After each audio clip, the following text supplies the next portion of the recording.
Hi, good morning from Israel. My name is Dr. Tova Goldfein. Good evening from Australia. Australia, two parts of Australia we're going to find out. And I'm here at TMS Roundtable Global with my partner and delightful, wonderful friend, Rose Hoy. Shalom. Good morning, Israel. Today we've got Dr. Sarah Walker. Now, Dr. Walker has got a vast background of treating patients with anorexia nervosa and bulimia. She also has a vast background in working with patients with suicidal ideation and various other things. She works in the public sector in Brisbane, or sorry, should I say in the Gold Coast, and she also has a private practice. So her expertise is with patients that are very, very unwell, over to patients that are handling their lives and managing and needing extra support. Now, Sarah and I have worked or have studied together over many years, and I've seen Sarah's work and I've seen how she handles patients and helps them. So I'm not just talking about another therapist, another psychologist that we know does a good job, but I've actually seen her work and she's an amazing therapist. So thank you so much, Sarah, for coming on board with us. And the subject we're drawing on today is so important because it's, again, connected to anxiety and connected to fear and connected to our self-esteem. Because the patient with anorexia and the patient with bulimia have got vast problems with their self-esteem. And that's one of the areas that people with chronic pain are connected to. And many patients over the years say to me, well, when I was a teenager, I had an eating disorder. So many of the fibromyalgia patients, the hip pain patients, the back pain patients, when they're talking to us and we ask them, well, what's your history? They'll tell us about anorexia nervosa. So that's why I'm so pleased that Sarah has joined us. And firstly, give us a bit of a background of you and why you actually, how you fell into this, I suppose you might say, and go ahead. Okay, thank you. Thank you very much. Welcome. Really nice to see you. Thank you for that lovely introduction, Rose. Very, very nice of you. So how did I get into eating disorder? I've been working for eating disorders for a very long time now. And I'm embarrassed to say that when I was a graduate, I really had the same idea as I think a lot of people have around eating disorders, that it was really a very simple problem around changing your thoughts and behaviors, and it was going to be sort of that easy. My interest in actually applying for the position to establish an eating disorder clinic was because myself too, I'm very interested in nutrition and health and physical exercise. So I felt I could offer something to these patients. It probably took me about 2 weeks to realize that it was way more complex than that. Wow. And I actually became extremely passionate, and I realized what an incredibly torturous disorder it was. It is. It's life-threatening, isn't it, for people? Oh, it's the most profoundly lonely disorder I think you could have. It's absolutely torturous. And so I ended up doing my doctorate in eating disorders. And I also very fortunately started to work under an ISTDP model, which, as you know, is all around the body-mind connection and how anxiety links to eating disorders, how anxiety is a mechanism to cover up feelings. And basically, I started to have a very different experience with my patients, and they started to have a very different experience with me. And then we started to make some progress when we could actually understand the underlying causality of why these people were just avoiding their anxiety symptoms and their emotions by their behaviors. And it didn't really matter whether it was an eating disorder or whether it was drugs and alcohol. It was really irrelevant. It was still the same thing. So that was basically how the work started. And that was probably 15 years ago. And I still find it challenging, but I'm still just as passionate, just as interested. people are really doing the best they can, and there's really not a lot of difference. I'm sure that we'll talk a lot about the difference between anorexia and bulimia. It's a very different profile in terms of how people manage, and also how their anxiety manifests in their body and the physical repercussions of that. Would we be able to bring in something about ACEs, about adverse childhood experiences? Because I'm sure it's very much linked to it. Very much so. Well, that's more particularly for bulimia nervosa. So anorexia nervosa restrictive tends to have an onset at about age 12, although I think the statistics are changing now and it's a little bit younger. It's going down, isn't it? Yeah. It is going down. In fact, I think the youngest age is about 5, which is extremely confusing, which doesn't actually fit with the research. So that's really interesting and something we'll have to look at. But so anorexia nervosa restrictive, purely restrictive, is more related to sort of early adolescent, a more perfectionist, obsessional personality type, who doesn't necessarily have trauma in their background, but might have a indirect pressure potentially to please people, to please parents in effect. So often they come from high achieving, more middle class families. That's the pure anorexia. And then when you move, you start to transcend into the more sort of bulimia area or binge eating. You're starting to get into more the trauma-related disorders.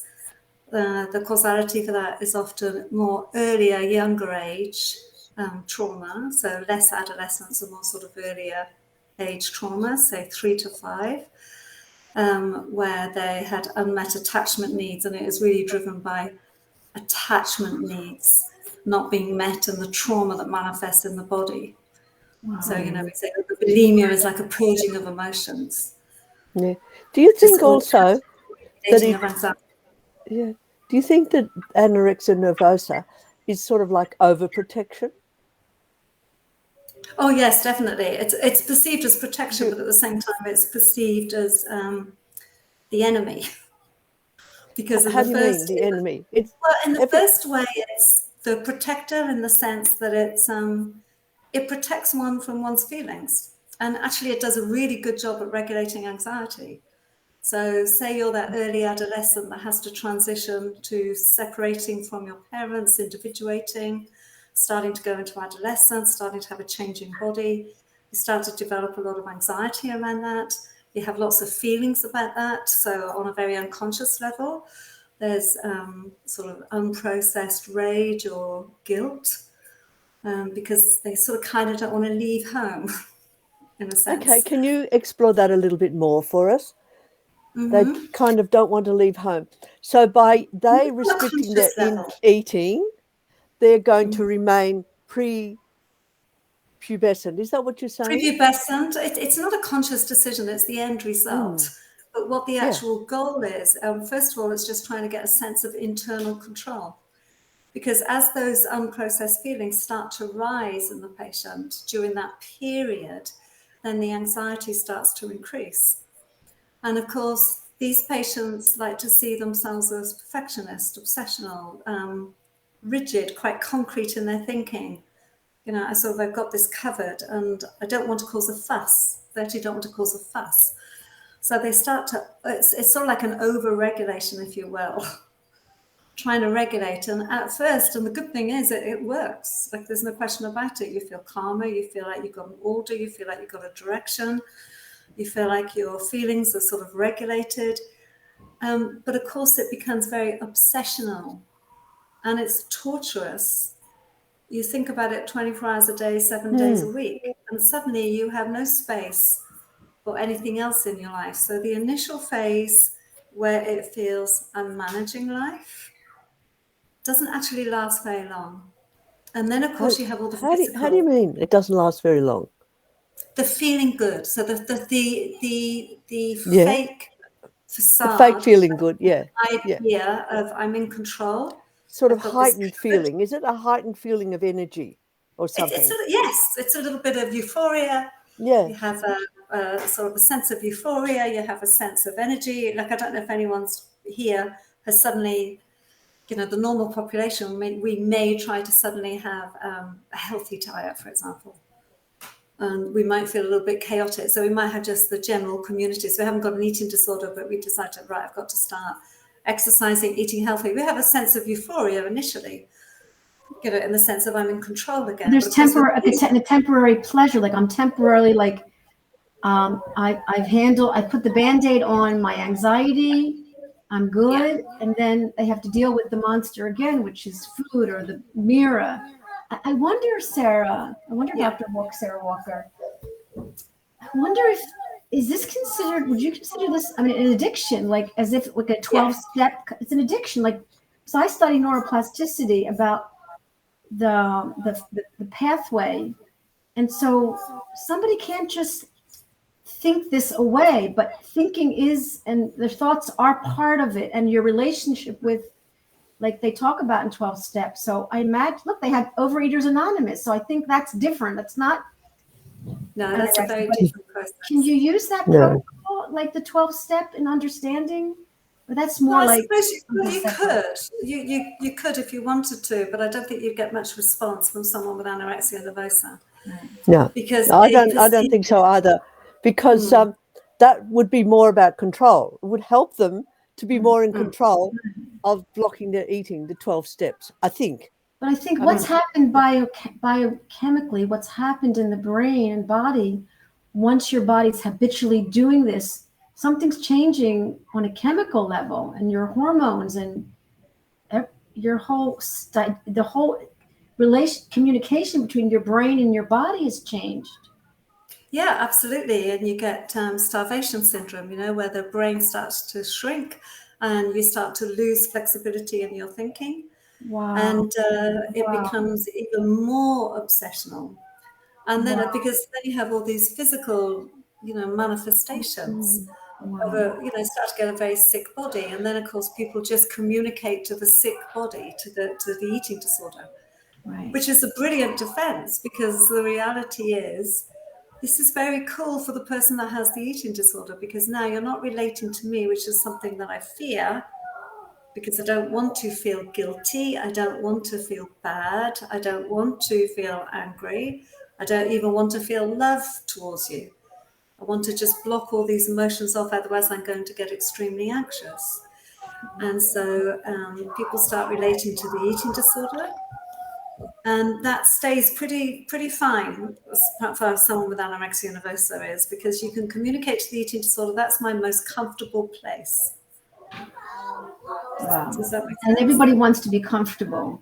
So how do you specifically, if you could take us through maybe an example of how you might work with someone with the ISTDP methods, which Rose has helped a lot of our listeners become very familiar with recognizing and observing and accepting, and I'm simplifying it, but maybe how would you maybe speak about? Well, it's tricky. So we're talking about anorexia at the moment. We'll talk about bulimia in a moment.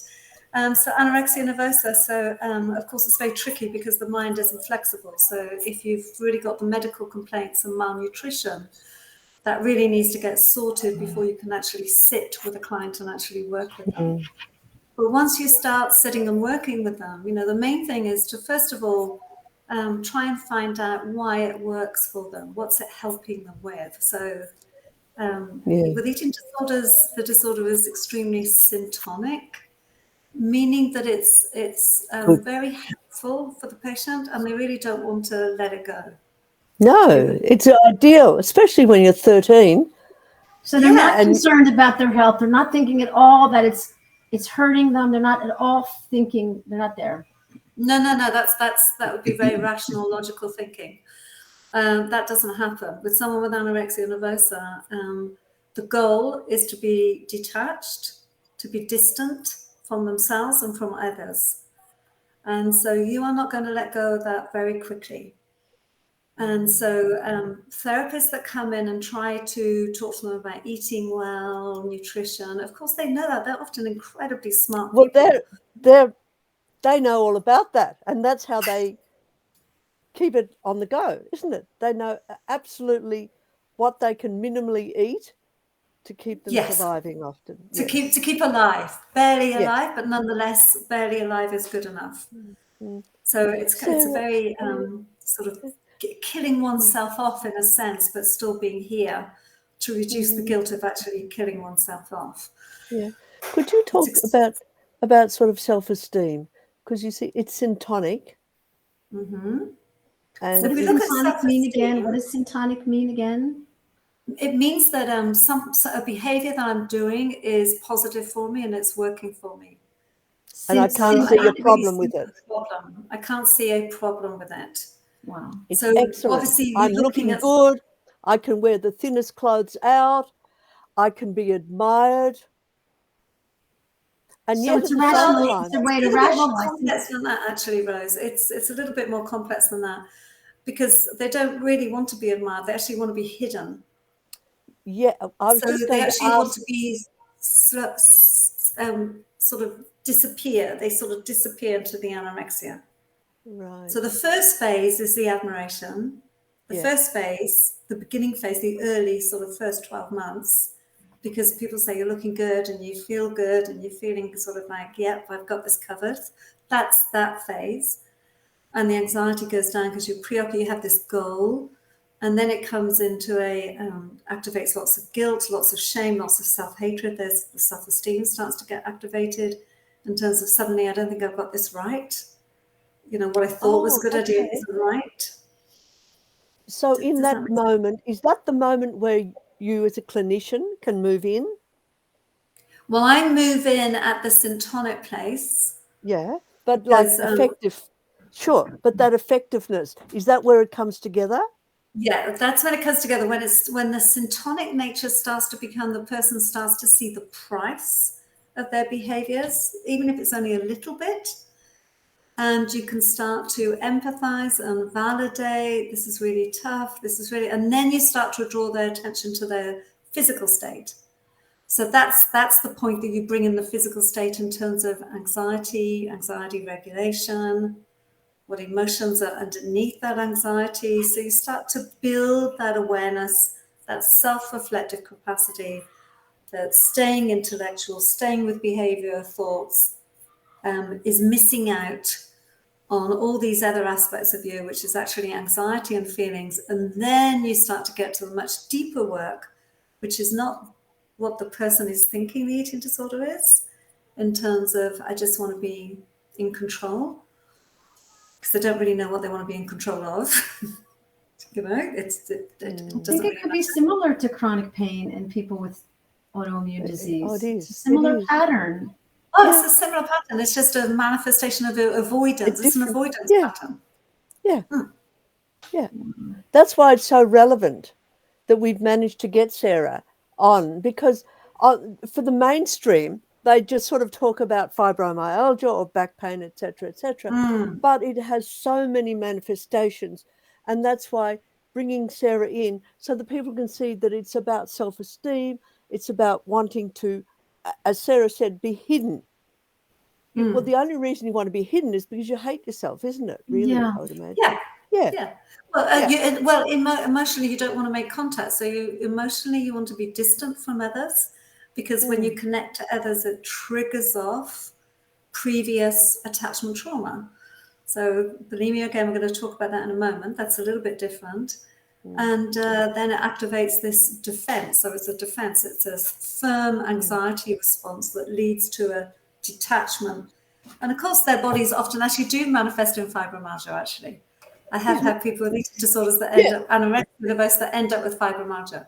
Well, that's right. That's why, to me, like even when we were doing our training, and I'm seeing all these patients that I've seen as other issues, but like having worked in an eating disorder clinic years ago, I knew that there were all these are all interconnected. Whatever they are, they're all interconnected. And that's why it's about, as you say, moving yourself away from connection. Could I just ask you about the parental influence in well, that's a really complex one, because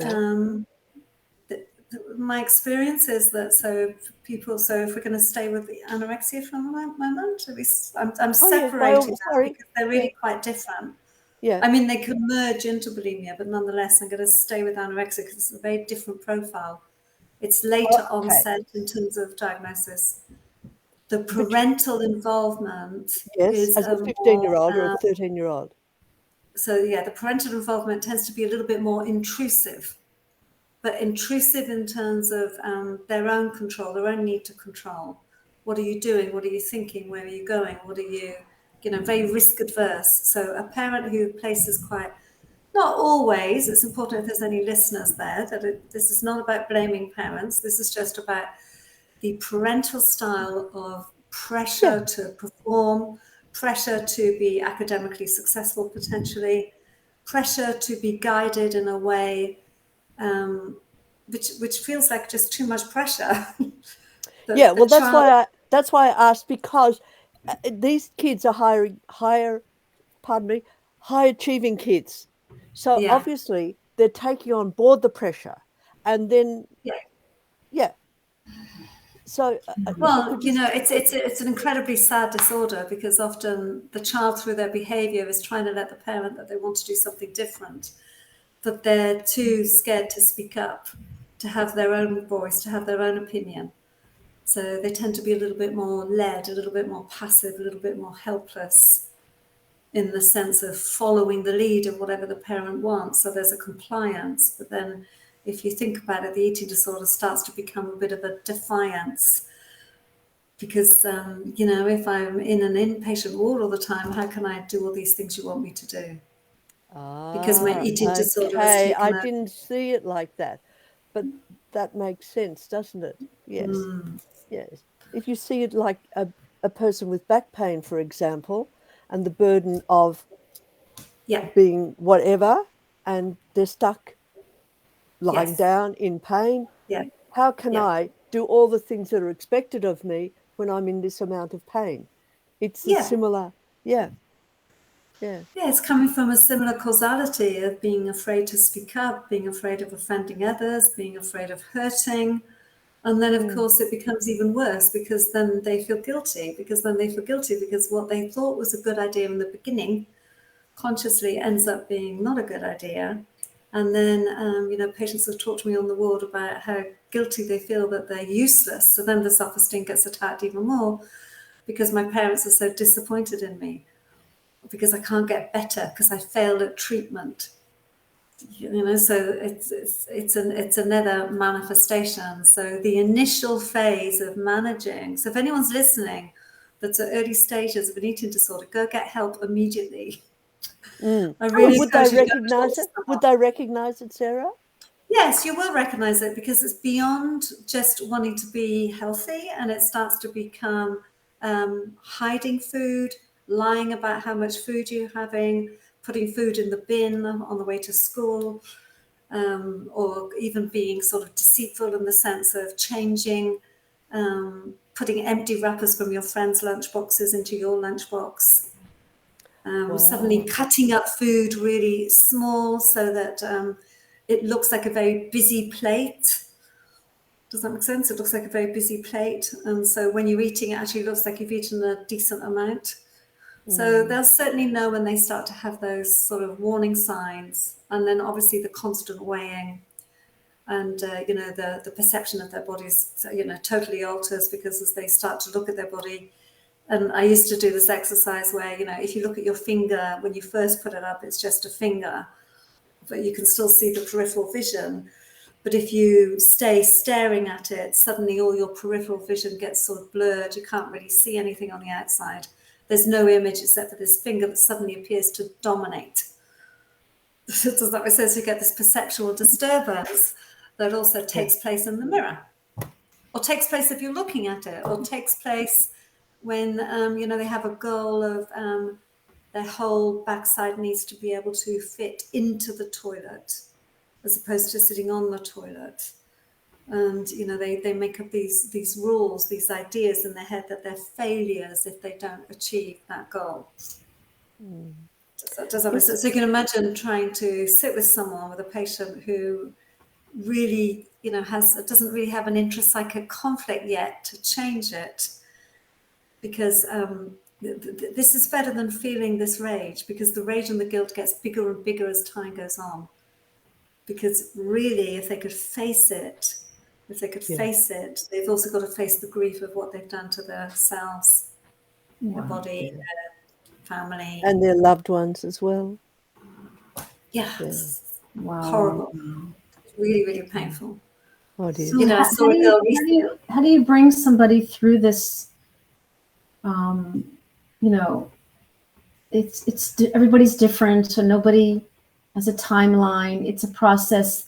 People have to deal with food their whole life. People have to deal with society and what culture. I mean, we've been all through this between Twiggy and now. I always love when I see, a billboard with somebody, heavier exercising, and but it's definitely cultural and societal. How do you bring somebody through this and seeing that it's their journey and it could be their gift? I can use food as a gift, not as to hurt them. Like, I try not to try and use any sort of language that goes external, that goes outside to society or cultural norms, or I try to avoid that at all costs. I try to just work with the person, and it doesn't matter if it's overeating, undereating, it doesn't really matter. The whole goal is the same. It's to suppress, repress, get rid of, ignore painful emotions that are getting bigger and bigger. So if I can sit with someone, and this is how I work with them, I think my patients can tell the difference. And my research told me this, actually, because part of my research was what patients want, and also countertransference reactions in therapists. And they said that they can tell almost immediately when they're sat in a therapist who understands eating disorders, as opposed to someone that doesn't understand the complexity. That wants to fix them. Immediately. Who wants to persuade them, who wants to say, look, accept yourself for who you are. We all have to deal with this, and tries to, come on, eat, and food's good for you. They know all this stuff. So a non-judgmental stance, a very person-centered, a very empathic, take your time, you can continue this if you like. You can stay hidden if you like. You and I can just sit here. We can just see if we can try and find those hidden parts, or we can just get to know the eating disorder. It's up to you. So it's really pushing inside of them their own conflict in terms of their own will, because, will is a really important part in this. The patients and the whole treating team, you look at this malnourished young woman who looks about 12 as opposed to, say, a 24-year-old. And they're always very sweet, they're always lovely girls because they're very compliant. But they get the fork and they wrap it around the plate. Oh, well, what are you angry at? What are you fearful of? Are you fearful of your parents, or is the food now fearful? Are you angry with your parents, or are you angry with the food? So if you think about it, what was fearful was not actually the food. What was initially fearful is the idea of disappointing parents, people that they love very, very much. There's no question about that. Yeah. Who am I angry with? My parents. But oh my gosh, I can't be angry with you. I'm going to be angry with food. Wow. That's right. Yes. Like what's that called? A deflection of the anger. Deflection onto something else. Yeah, projection, projection. It's not about the food at all. So that was something that I learned at the beginning, where I thought I was going to be this incredible role model that could teach people all about health, nutrition, exercise, looking after yourself. And that got wiped out of me within about a week. And I thought, oh my gosh, this is like the most complex thing I've ever worked with. And it's still complex, but it's interesting, and I adore my patients. I think they're just, they try so hard, and it's just so sad, and they're always, well, the same as everybody. Everybody's lovely, but everybody tries to sort of hide for various reasons. So understanding that as well, so that's one way, Toba, that I work with these patients. When did it first happen? When did you first notice this preoccupation with food? What was it helping you with? What was going on in your life? Because, of course, with anorexia nervosa, people say, the age of onset was, say, 12. But actually, the age of the trauma or the perceived trauma was always 12 to 2 years before that.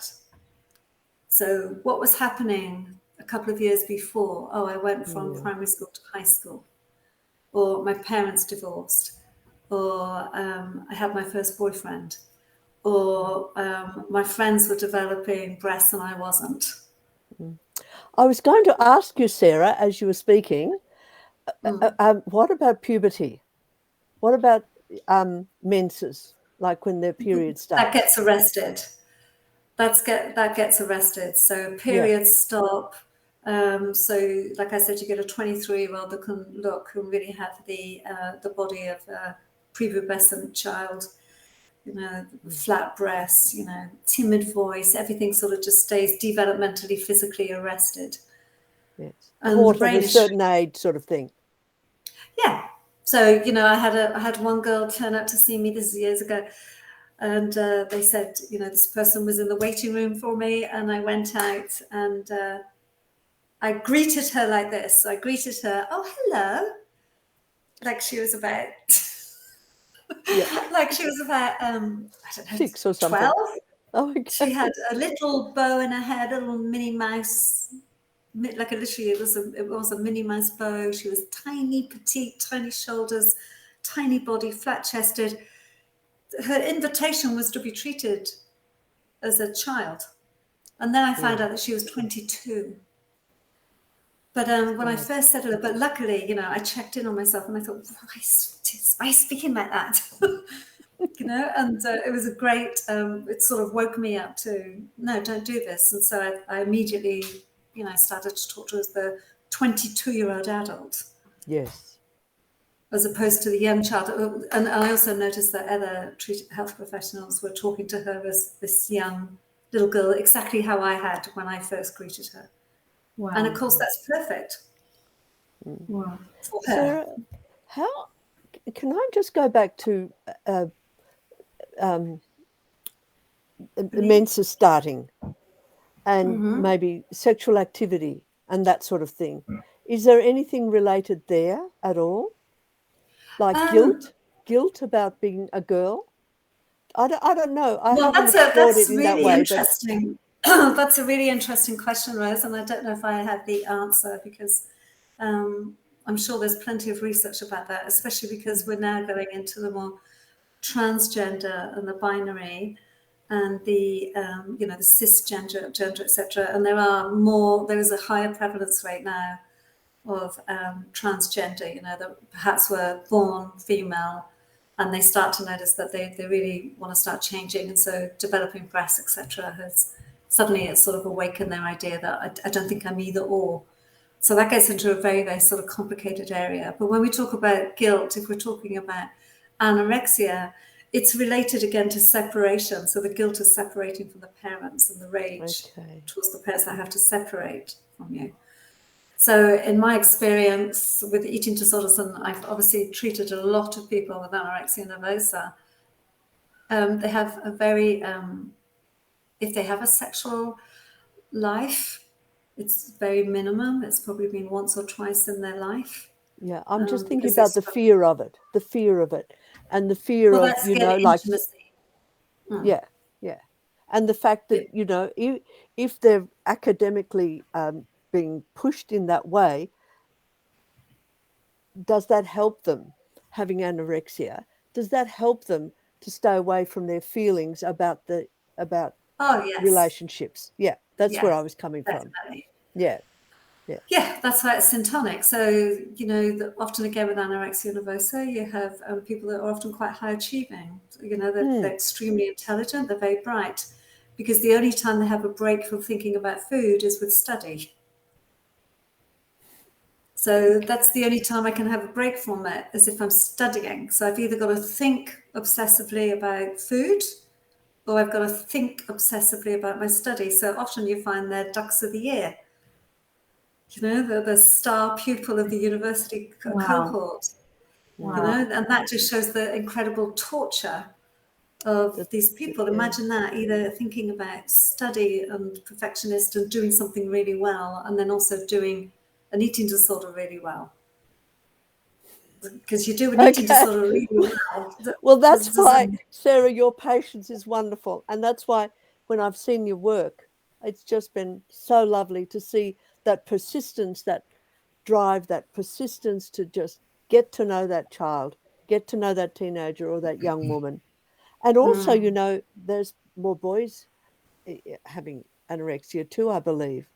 I don't know about the statistics. Yeah, I think it's 1%, and I think it's sort of gone up to sort of 1% of boys now, as opposed to it was 4% of the population, and I think it was predominantly females, and that was starting to be boys are starting to get anorexia nervosa as well. 4% of the population have anorexia. Has an eating disorder ranging from, so 1% is always anorexia nervosa, and then 2 to 3% is typically bulimia.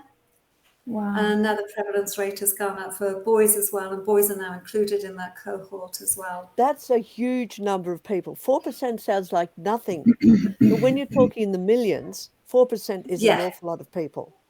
It's an awful lot of people. An awful lot of people, and that's why, say, Tova and I, and you probably, if you're looking after other types of patients, are going to see that capacity, or whatever, however you want to phrase it, has been in their background because of that high number.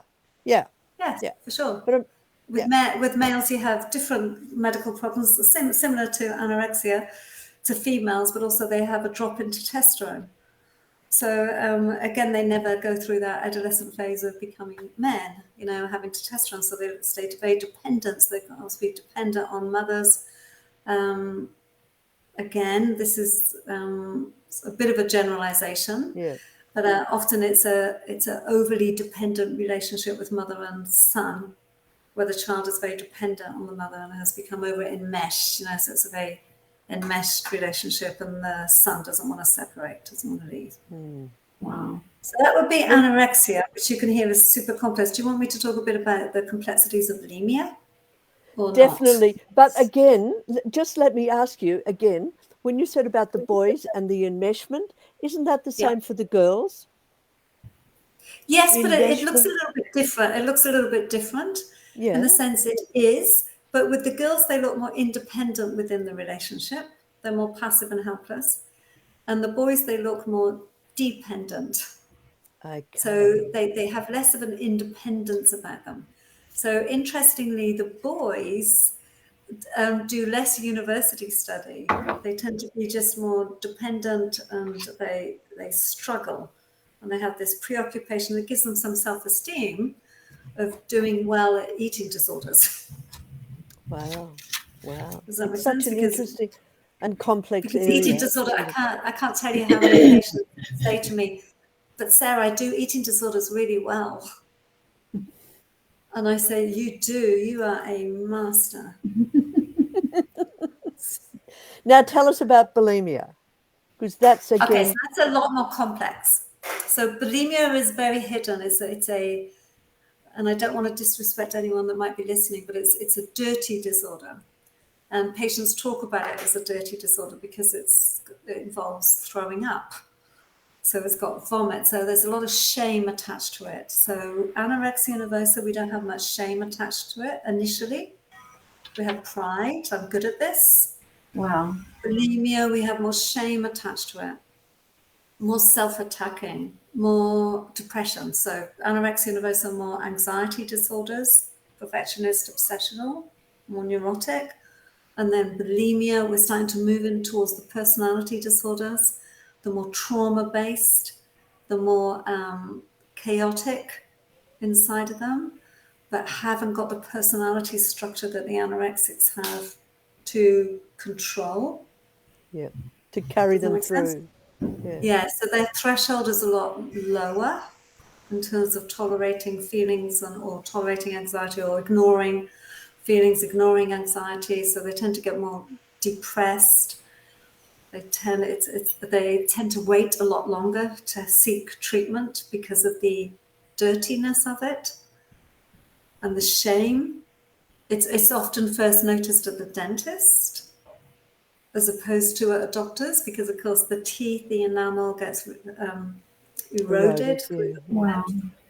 They tend to get sort of what we call chipmunk cheeks. Cheeks as the saliva glands swell up, just in front of the ear here. Oh, okay. I've seen that, but I didn't recognize it as that. It's Yeah. the saliva glands. And so there's physical, more obvious physical, as opposed to just gradually losing weight.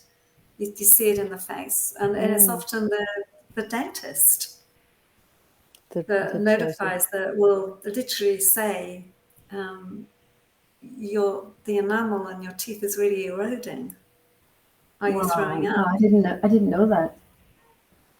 Yeah, it's really awful. And so we actually give them sort of instruction on how to look after their teeth after they've purged. But I mean, the complexity, because this is where I now then moved. So I started off in eating disorders, and then I went into personality disorders, because obviously anorexia nervosa is personality, but less of a disorder, but more of a personality neuroses. Sort of a more character defense. And then when we move into bulimia, it's more a disorder. It's more going into the mild fragility, or the moderate or severe, of course, which is really bad. It's more linked towards self-harm. So it really is a very, very low capacity to tolerate anxiety.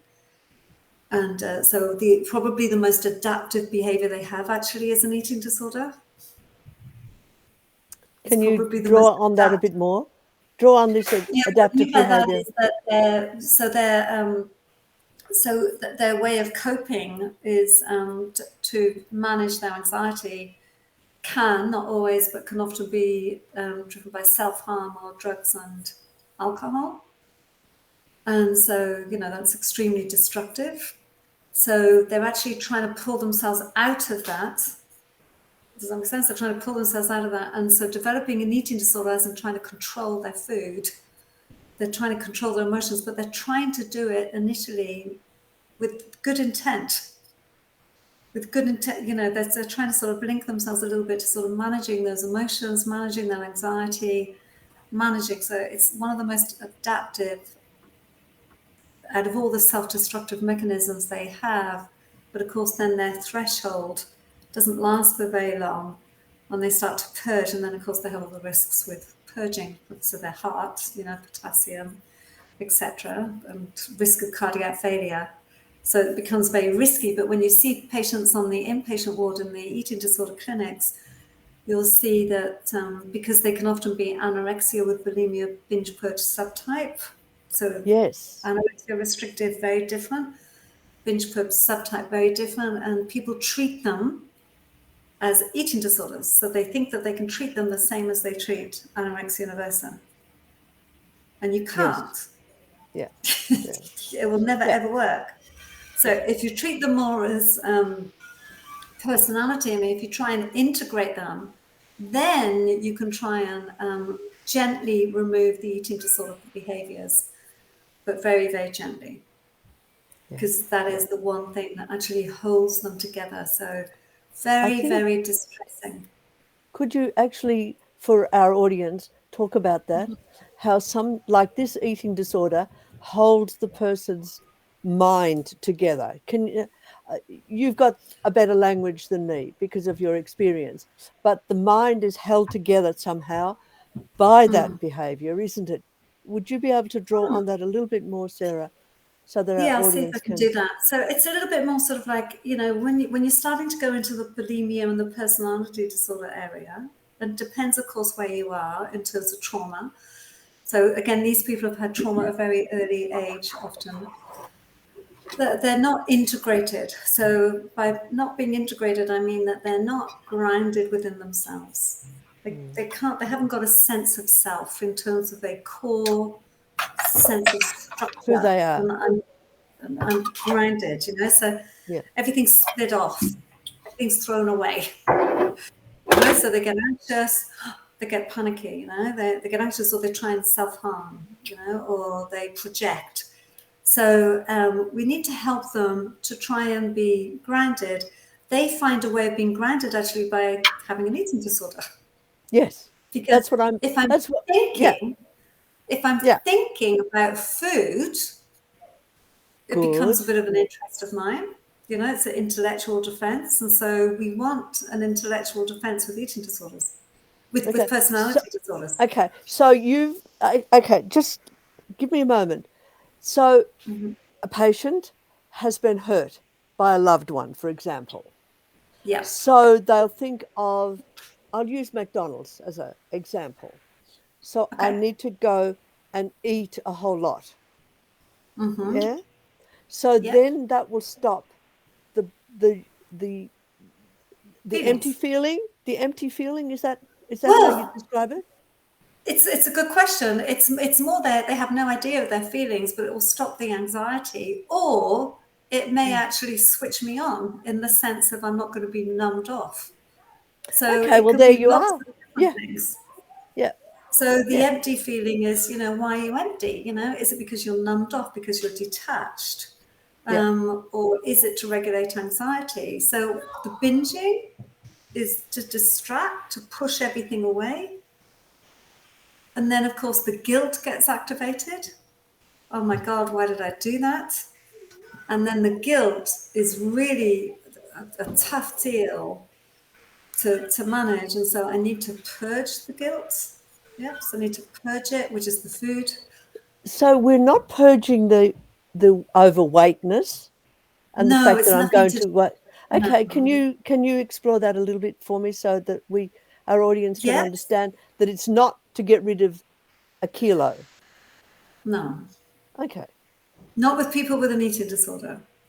So right. there are people in the community, the general community, that don't have an eating disorder but may have tried episodes of purging or something with the idea that if I purge, I'm not going to put on weight. But that's not a clinical diagnosis of an eating disorder. That's verging in more disordered eating, which is Okay. quite quickly they go, oh, I can't do that. That's not nice. And I don't really like that. But when it's driven to help you, it's not so torturous, but it's torturous, sorry, but it's not, it's driven by a lot of unconscious processes, not just conscious processes. So it's not about I've got to lose weight. It's I hate this food, but really, what was the feeling that you had before you had that thought that you hated the food? What was happening underneath the thought that the food, that you needed this food before you had the food? What was the feeling? What happened? I was talking to my mum. When you were talking to your mum, do you have any sense of what you were feeling? I hated her. You had a thought that you hated her, and then what happened? And then I just had to go and eat. I had to go and eat, and then I felt disgusting, and then I thought I was a really bad person, and then so then it just promotes this self-attacking process. So it's a cycle that's really painful. It's not to do with the food. It's not to do with weight gain, weight loss. I never talk to my patients about how much do you weigh, what do you want to weigh, what's your goal. I never talk about that. No, but ISTDP wouldn't I mean that makes sense because it's about feelings and it's about repressed feelings and it's Yeah. about being disorganized and things like that. Yes. So And yeah, trying to be organized. So bulimia is trying to be organized, and eating disorder is trying to be organized. yeah. Substance abuse is trying to regulate anxiety, but you don't particularly feel organized with that. And that's why I'm talking about that adaptive process. That the eating disorder is probably the most adaptive part of their illness. This is when I'm talking about bulimia, personality disorders, not anorexia. Look, Sarah, I I know you've sort of said it within the conversation, but most of these disorders are Yeah, actually seen as something to hold us together, yeah, and that intrinsically they're not bad, but they're because that's what's held us together. Could you talk a bit about that? Either way, whether it's alcohol, whether it's eating, whether it's binging, it's all a system to keep us in control or something. Can you? yeah. It's Yeah. always, well, as I say to my patients, that your goal was to survive difficult, painful feelings. Yes, That was your ultimate goal in life. That's it. exactly. And that's And exactly, with your best intent, the, yes, the mechanism of which you didn't wake up in the morning thinking, oh, I'm going to have an eating disorder. It's a very subtle, I'm going to start drinking. the mechanism that you were drawn to on some level worked, and we can appreciate that on some level it worked, but we can also have mixed feelings towards this mechanism, because at the one time it was very helpful and it helped you stay in control and it helped you feel that you were getting back on track. That was your intent. And now we can see that it actually causes a lot of pain and suffering and adds to that initial hurt that has never been treated. So I use language like, I understand you tried to treat your pain. And unfortunately, it added to your pain. Wow. I understand that. Yeah. You were coming from a good place. That's You were coming from a place of wanting to love yourself, but definitely wanting to love other people. Yeah. You did to yourself what you couldn't bear, the fantasy of what you might have wanted to do to someone that you love. Wow. Good way This to is put it. going into sort of bulimia, you know, like sort of bulimia, the self-harm, the purging, you know, like I'd like to, you know, well, I won't sort of say, but, you know, I'd like to do something to the person I love, but the guilt is just way too bad. I'll do it to myself instead. So that would be similar to your chronic pain, where it's a conversion of your symptoms manifest into the sort of, you become the victim as opposed to your loved one becoming the victim. Yeah. You become the victim. Yes. And, because you deserve to be the victim. Do you deserve to be the victim? Because the guilt, which is an emotion of love. So anyone that's listening, please understand that guilt is because you love and care for people, not that you're a bad human being. But unfortunately, people think that the guilt is driven because I am shameful and I need to punish myself to get rid of this guilt. It was Dr. David Spector who's told us, I never forget it, guilt is the signal of your innate goodness. Ah, nice. And I want to say something fascinating, because we're not here to get rid of anxiety. People are not here to get rid of pain. We're really, we say, let's get better at feeling, not feeling better. Because ultimately, when you accept that anxiety is also a survival mechanism that works for us. So we're back to about balance and back to about accepting. It's just fascinating to see that it's very different than our work in regards to pain, but the bottom line foundation that we want to build in people's personality, or Rose will call it character change, is what we all want for our clients and patients. Yeah, exactly. And that's a really important point. Like, it's good to have anxiety. And I say again to my patients, can we start to make friends with your anxiety? Do we have to keep being mean to the anxiety? We have to keep running away. Start to make friends with your anxiety. Can we see your anxiety as your best friend, not your worst enemy? That it's beckoning for your attention. It's letting you know that something's happening to you. Yes. And this will be your best chance, you know. So, you know, and obviously, you know, people in particular with bulimia. So often anorexia nervosa, restrictive, pure restrictive, they don't particularly experience anxiety. They're so detached. Wow. You know, they have striated muscle tension. They're highly intellectual. The left brain is overworked. The right brain is dormant and slowed down. Wow. And they don't really have anxiety. So, you know, they really can't see what the problem is. Yeah, they're calm, is what you're saying, isn't it? Yeah. They're very calm. Yes, they're very calm, but they don't appear floppy, you know, they appear quite, you know, quite strong. Hello. Yeah, they're highly intellectual. They can still keep talking. That's because they're just incredibly highly defended with the eating disorder. So they don't feel that there's no conflict, you know, which is why we have to create this intrapsychic conflict so they can get anxious, feel anxious, and start to have some will on board to understand what's important to them, that they'll change. Bulimia nervosa, of course, very, very different. They're riddled with anxiety, and so they've learned to try and get rid of it at the earliest possible chance. Hence the binging or the purging. It's everything is together. And I say, how long does that last for? How long does it feel good for? How long does it go away? How long does it feel good for? Oh, How okay. long does the guilt go away? How long does the anxiety go away? And they'll say, not long, so they'll give a vague answer. And I say 1 minute, 30 seconds, 20 seconds. And some people will say, not even that. Yeah.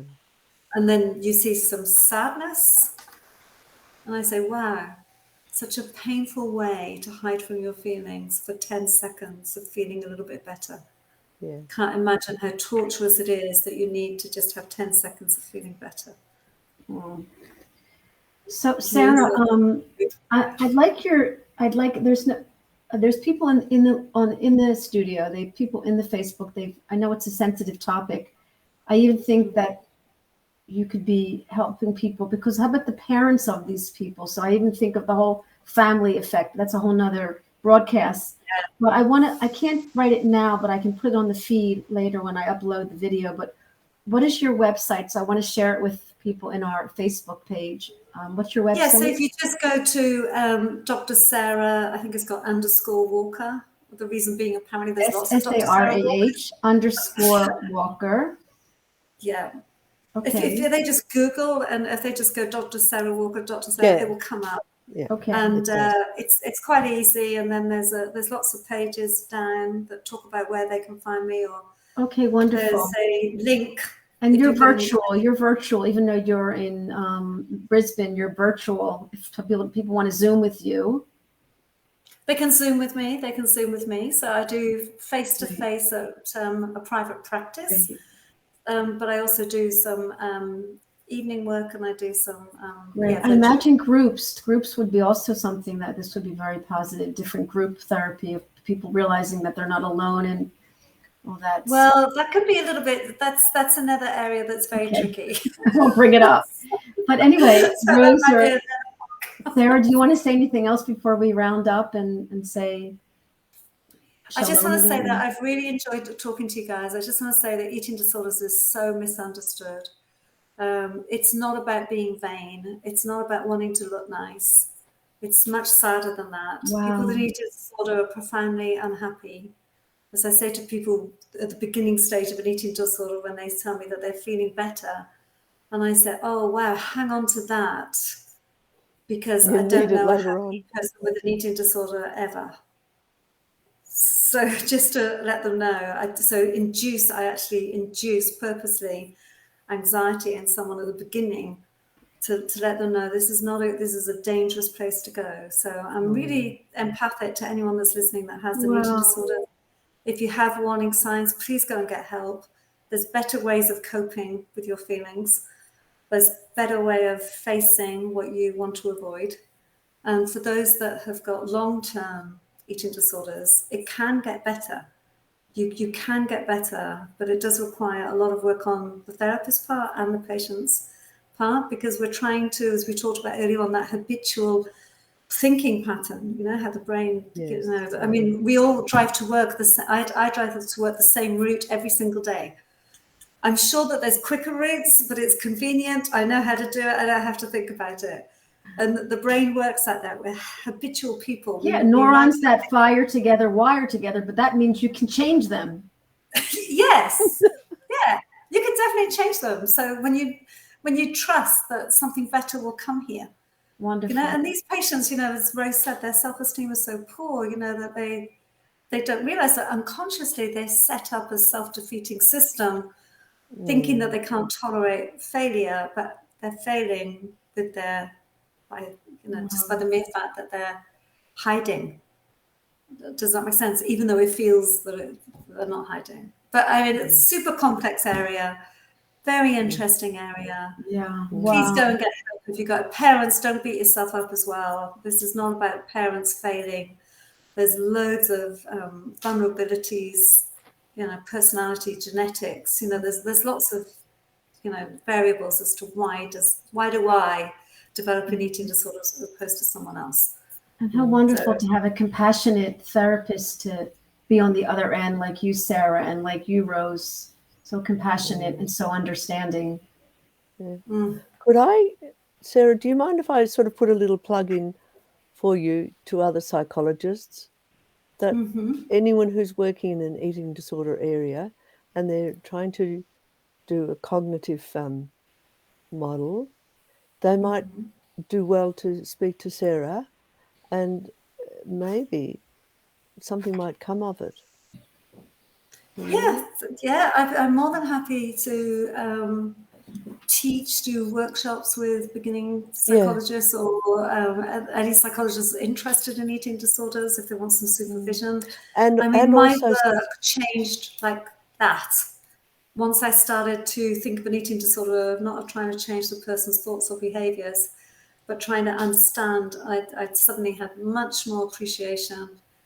My patients started to improve. I started to enjoy it. Instead of being frustrated so much because, wow, it's so obvious, you know? Yeah, that these people are suffering. You're going to be hungry, you're going to be unwell. Yeah. Now, also, any physicians that are watching, Sarah also supervises registrars in this area as well. So if you're looking for supervision, you've got a very experienced supervisor in front of you.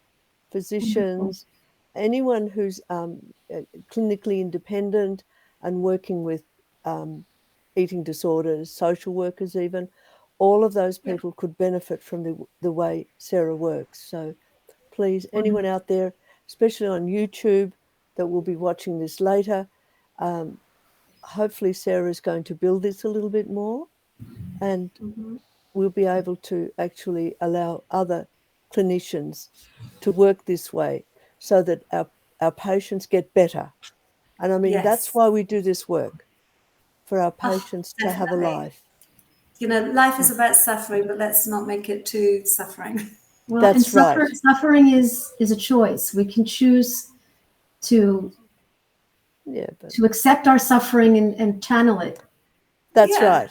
Yeah. Well, suffering is, you know, we're all going to experience a suffering experience or event. Right. Yeah. And all we need to do is to have an opportunity to process the feelings, but let's not add to it by now having to get rid of things that previously helped, but no longer help. Well, thank you for blessing our studio with could I, knowledge. before you wind up, Tova, could I also mention, sorry, I've interrupted you. It's fine. I interrupt you all the time. You're allowed to interrupt me. Okay. Anyone who wants a guest speaker, I know that Sarah was just recently in Sydney. Were you talking to physicians or psychologists? I know. Oh, I was actually talking to all of the above, plus consumers on personality disorders and ISTDP, basically. Yes. Yeah. So anyone who's looking for someone with years and years and years of this clinical experience, please think of Sarah. I can. I need can you as vouch my for her. marketing director. Wonderful. Thank you so much. Thank Have you. a wonderful evening, and we'll meet again soon. Yeah, it's lovely. Thanks, Thank you very Tova. much for this opportunity. Thanks very much.